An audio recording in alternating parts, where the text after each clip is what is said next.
昨暝主时，一个到各地拢有真侪民众去庙里抢头香，祈求新的一年好运势。庙方毋有发这开运红包，伫咧大街顶南宫，也有送出一尊价值上万的妈祖金身，互抢到头香的信众。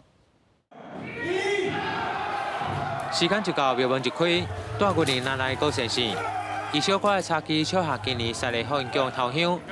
伊个哥哥嘛是旧年头香得主。 上大的愿望就是祈求新年带来好运势。就是希望台北话可以保佑今年大家平安健康生意越来越好。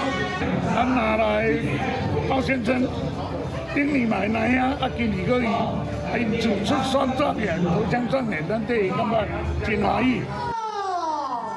而大家顶南宫依传统，主时11点开庙门，后面将信众入庙来抢头香。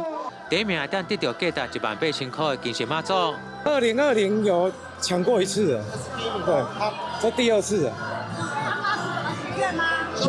就平安顺利，然后家人身体健康这样。来到嘉义新港奉天宫，主时也未到，就真侪信众在庙外等待抢头香。